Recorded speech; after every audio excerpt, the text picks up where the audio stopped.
Good morning, Team Alabama. Here is Don't You Dare Read This, Mrs. Dunfree. We're ready for page 40, and a whole lot is going to happen here in the next few pages. So stick with me, and let's hope that you can add at least 5 to 10 facts each day, and we should be getting close to our 50 facts. If you want to, go over that, and you can get up to 20 extra facts, so 70 facts. We need to start thinking about questions that we want to ask and any vocab that we might want to add. If you hear a word you're not sure of, you go ahead and write that down. That is totally fine. So we're on page 40, and we are about halfway down the page, a little bit more, and that starts on November the 6th, and that's on page 39. So page 40.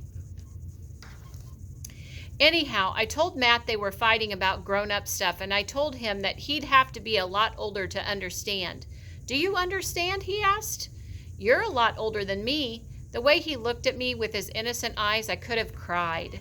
I don't want him thinking that's how people are supposed to act, but what was I going to say? Mom and Dad are horrible people? They are horrible. I hate them. Hate them, hate them, hate them. I wish they would both run away to Flagstaff, Arizona or Burlington, Vermont. Maybe I even wish they were dead. I don't care where they go, how bad they ruin their own lives. But do they have to ruin everything for Matt and me too? Hey guys, that may be a good question to ask. Do Mom and Dad leave? Does she really want Mom and Dad to leave? Or is she just upset and angry right now? What are some questions you can ask? Good readers always talk to themselves and they say, okay, what's new stuff I know now? What's stuff I want to know? Okay. November the 9th. Don't you dare read this, Mrs. Dunfree. Well, it looks like it's Monday night at the fights again tonight. Dad didn't like the way Mom cooked his spaghetti. Last night she didn't turn the TV on right away when he asked her to. The night before, I don't even remember what the fight was about the night before, except every night Matt and I hide in his room. Are they scared? Or they just want away from it? At first, I tried to read to him, play games with him, anything to keep him from hearing them in the living room. But he just stares at the Dr. Seuss pages and he forgets to take his turn in Candyland. And I have trouble remembering too. Tonight, Matt asked me, how much more do they have to fight about? It's like he thinks there's some in that I can tell him about. Like medicine that you only have to take for 2 weeks. Even if it tastes awful, you can choke it down thinking, only 10 more times, only 9 more times, only... I told Matt I didn't know how they could possibly have anything left to fight about. But that's not true. The more I listen to them fight, the madder I feel. I don't think that I could ever get rid of that mad, even if I went out and screamed at them for the rest of my life. I've started thinking crazy things. Tony Brill next door has a whole gun collection. I could just borrow one of them, and I wouldn't even have to shoot anyone. Just use it to scare Mom and Dad and just make them shut up. I lie in bed at night and I picture me holding them hostage at gunpoint. I'd tie them up and gag their mouths so they wouldn't be able to yell, or better yet, I'd let them talk to one another, but only in good ways. I'd say, talk nice. Grandma used to say that to Matt and me. I scare myself. I think if I had a gun, I really might use it. Okay, that's a good question to ask. Would Tish really use a gun? How is she going to solve this problem? How is she going to get out of this mess? Those are all questions that you could ask. Add your own in there. Maybe I'm not any better than Mom and Dad. Is she better than Mom and Dad? I think yes. Heck yes. She's trying at least. And she's the one taking care of Matt this whole time. Okay, remember, this is organized in chronological order, kind of like a diary or her journal entry. Okay, November the 12th. Don't read this, Mrs. Dunfree. Last night I remembered why Grandma taught me to crochet. Okay, crocheting can be a really good word to add if you haven't added it already. She was always crocheting something. Both Matt and me have baby blankets that she made. Mine is pink with white bows, and his is green with fruit shapes on it. And every year at Christmas and for our birthdays, we'd get something else crocheted.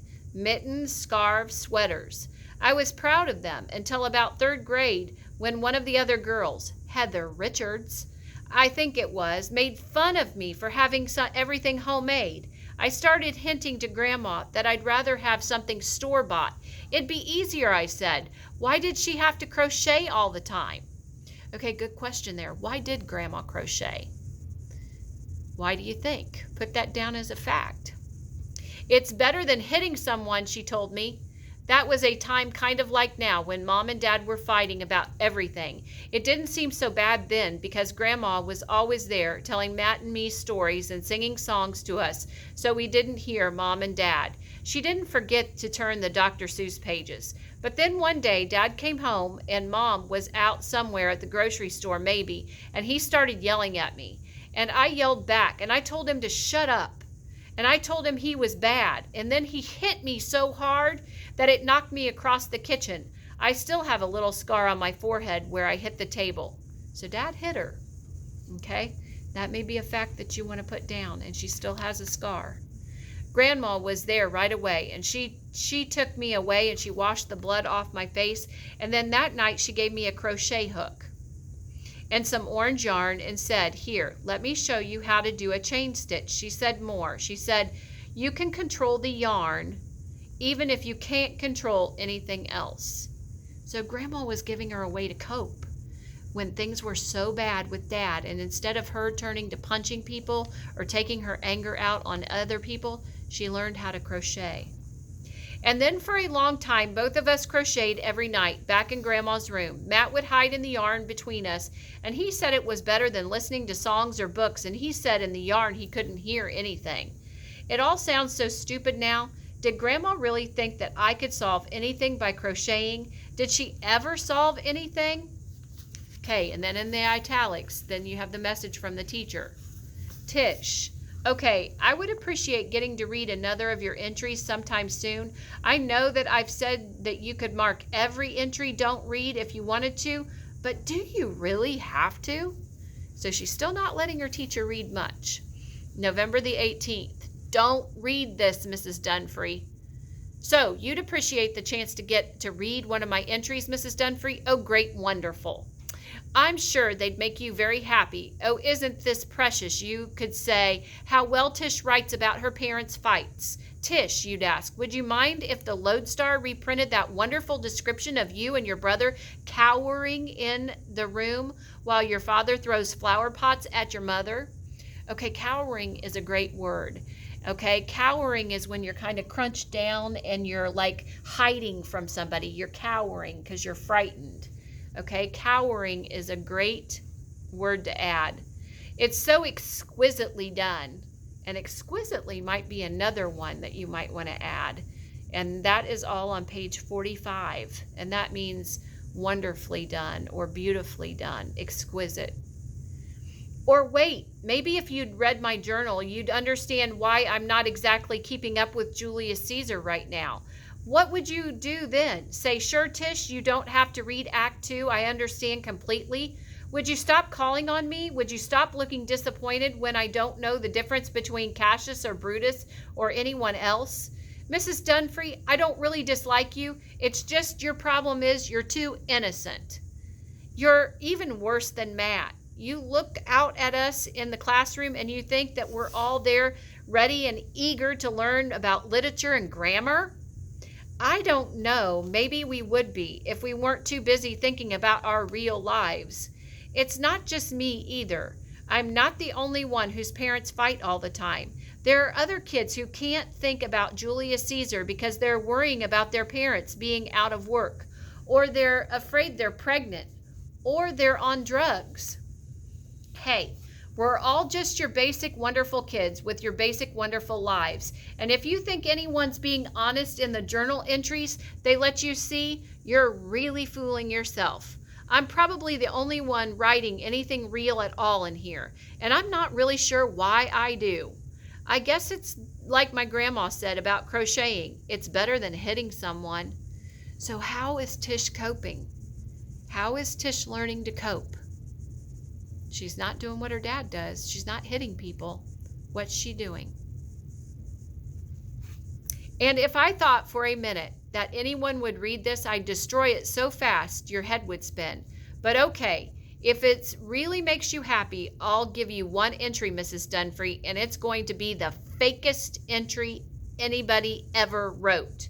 November the 19th. Yes, you may read this, Mrs. Dunfree. Today I'm going to write about Thanksgiving. Thanksgiving is just a week away. It's a wonderful because we get out of school for 2 days. Hurrah!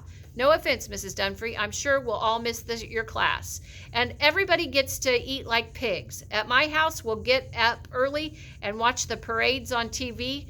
And I like the one from New York City, the Macy's parade. But my mom always likes to watch the one in Hawaii. She wants to go to Hawaii someday. The whole time we're watching the parades, the house fills up with really great smells of turkey roasting and pumpkin pies baking and sweet potatoes cooking, and I'm making myself hungry just thinking about it. When it finally is time to eat, we'll all go around the table saying what we're thankful for this year, and then we dig in and eat, and don't get up until we are full to bursting. That's going to be all today, guys. We are on page 47. I'd like for you to add a couple of new facts. What could you add? Tish's mom and dad are fighting all the time. Tish kind of tries to protect Matt. Grandma taught her how to crochet to kind of take her mind off of them fighting and give her something to do while they were fighting. Now you add a few more facts to yours. And I think you got a couple of vocabulary words in there. Now you need 10. Make sure you put the word and the definition. Okay, good readers write their facts and they think about what they learned that's new. And this is all something that you can do once you get to high school. If you're doing this in biology, when you're learning about a new chapter on something, you can write facts about it. You can write questions about what you want to learn. But this is a technique that you need to use when you are coming across something new.